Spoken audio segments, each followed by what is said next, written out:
Alrighty, so I just wanted to go over basically what I'm bringing to. This is the LVO. I'm going for the friendly game this year, which I think there's like I don't know like 120 people or something. So there's still a crazy amount. I usually go to the narrative. I've been there the last couple years, and I kind of wanted to switch it up. So and the friendly, they're actually going to do maelstrom missions, which is a little bit different, but we play that occasionally, so which is super cool. And then, so obviously a little bit more friendlier and fluffier type list. So, but this is what I decided to bring. I chose Orks because I really had the most painted, and I figured it'd be easy. We were flying down this year, so like it'd be easy to pack up and everything. So just go over real quick what I got. So basically, I have a brigade, and it's all Death Skulls, and then I have a Supreme Detachment that is Death Skulls also. That's the Dreadwog. So to start with that, so basically I have three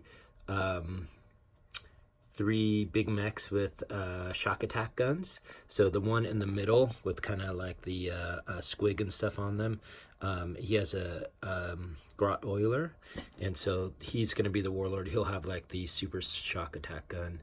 And then to go to the brigade from there. So for my HQ choices in that, I have a big mech with a custom force field. I have a war boss with a like combi rocket and power claw. I have a weird boy, and then in an elite slot I have a pain boy, and he has the runt herd thing, and just have the model and stuff on there. So it's kind of cool. And then for the other elites, I have so let's see here, where's he at? Right there. So I have just a mech with like that pistol, the custom blasted pistol, I think.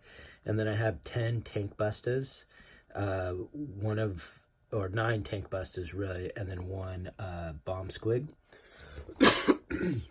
For the heavy choices, I have 5 flash kits, and then I have a battle wagon with basically a cannon and then a big shooter. And then I have another battle wagon that has the death roller, cannon, big shooter also. For the fast attacks, I have 3 Coptas with the custom rockets. And then for troops, I basically got like 10 Grots. Those are kind of the blue arm Grots. And then I got 10 Grots over here, which are the blue face Grots. I have 30 Shooter Boys with 3 rockets, tank buster bombs, and then the knob has a power claw. And then over here I have 28 Choppa Boys, and the knob has a power claw on there, and then they have a couple tank buster bombs.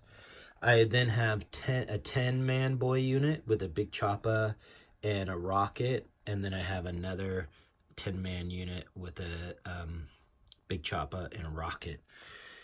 And so the idea with this list is how it kind of plays out is I typically will load up those two 10-mans into the battle wagon. Typically deep strike that. I keep the Death Roller, so in case I gotta like charge out of there, if I have enough command points, maybe I'll do the stratagem where I roll 3d6 to charge on there, but that's fairly helpful. Then over here, I keep the flash kits, tank bustas, and the mech all go in that one, and that typically can deep strike also too. And then I typically will, outflank basically like the Coptas.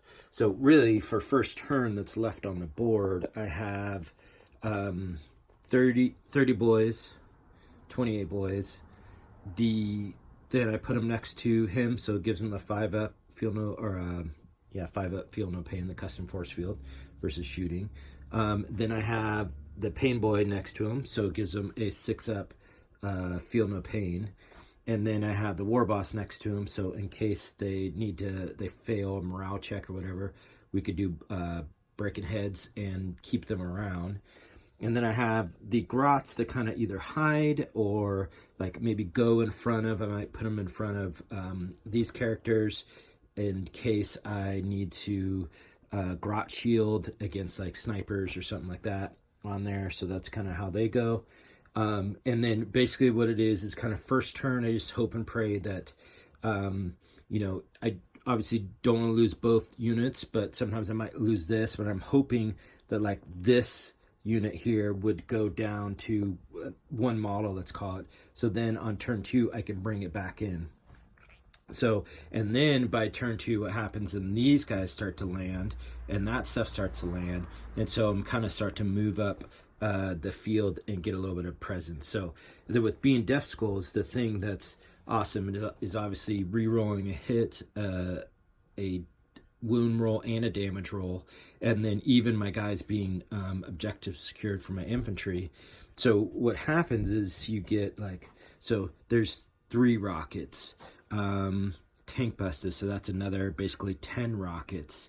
That has basically a cannon on it that's kind of like a rocket but just better.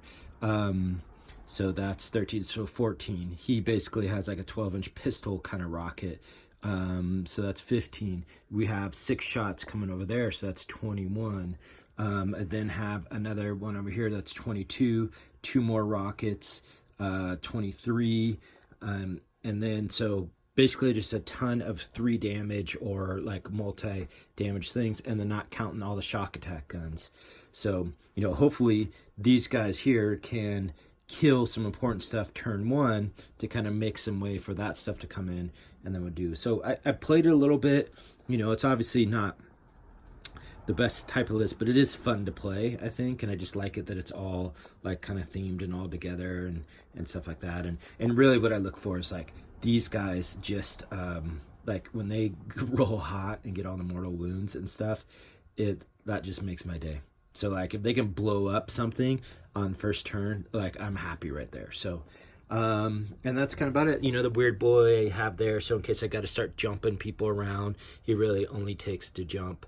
The only thing that's hard is a little lack of command points, but how I have it here, I basically start out, I have just enough to kind of get by on there. So and then that's it. So hopefully things go well.